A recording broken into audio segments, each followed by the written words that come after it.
It's one day until 3 months that we've been away from school. 3 months, third of the school year, disappeared. And in some ways it's gone better than I expected, even if it's nothing that I wanted.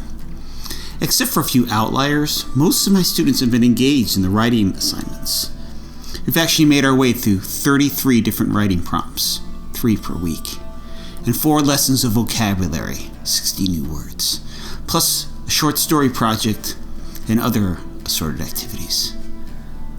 I'm in my classroom early this morning on Friday, June 12th, 2020, as the front of our building is being transformed by parents into a ceremonial space for our 6th graders, now leaving this building.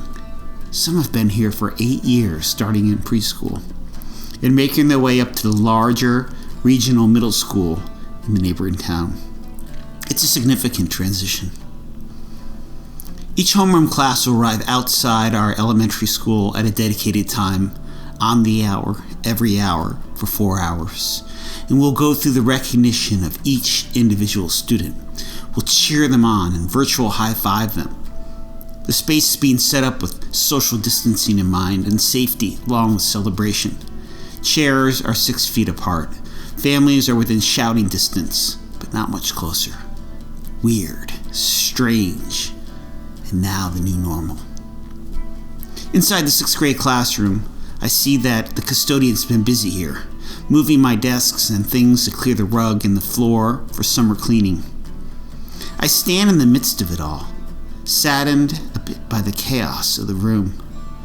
The last time I was here, it was like walking through a still life painting, like a moment frozen in time. Now it's like some strangers come in and shuffled everything around. I'm seeing the classroom through a different lens too. I'm thinking from here in June to September. No plans are in place yet for what the reopening might look like, so we all pass our time as colleagues wondering about this and pondering on that and speculating, but not really knowing anything.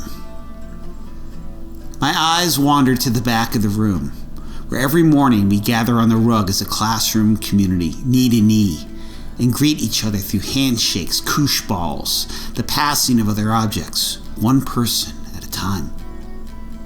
We share stories of our lives, bring in tokens from our worlds. We nurture the space daily to be something more than a room focused only on academics. How will that happen if we're 6 feet apart? I really don't know. My eyes take in the boxes of community markers and pencils and supplies. We won't be able to share those anymore, I think to myself. What about reading books?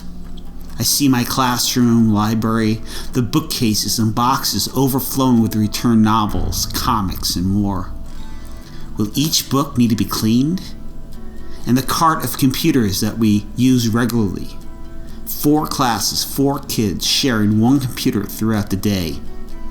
Many possibilities for infections. Lots of cleaning, lots of cleaning. What will it mean if the desks are spread out with limited interaction among the kids and for me, the teacher, with them, the students? If we're all masked up and can only see expressions through our eyes. How will I teach if I can't kneel and talk quietly with them about what they're writing, to offer suggestions? What if half my class is here on one day and the other half is home on the computer, and then we switch? How will that kind of teaching and prep for that overload me? I was listening to a 5th grade teacher from Ohio on a podcast, and she was questioning whether she could even remain in the profession if her classroom was turned into some kind of automaton learning space with no way to connect emotionally and socially with students. Even more than me, her classroom was built on a community space and sharing. It's a calling, she noted, about the act of teaching. And if she can't be fulfilled by the calling that has fulfilled her for decades, she's wondering now if maybe she'll decide not to be there at all, to leave teaching altogether. I suspect other colleagues, other educators, might be beginning to grapple with that possibility too. My mind reels with questions of logistics still to be answered, but also with some of these larger existential questions, like the ones raised by the Ohio teacher about what it means to be a teacher. I push it aside for now. I head outside on the beautiful early summer morning, where a celebration is about to get underway, where I'm greeted by the smiles, balloons, and youthful voices chattering in happiness, reveling in being able to see each other for the first time beyond the video screen in 3 months.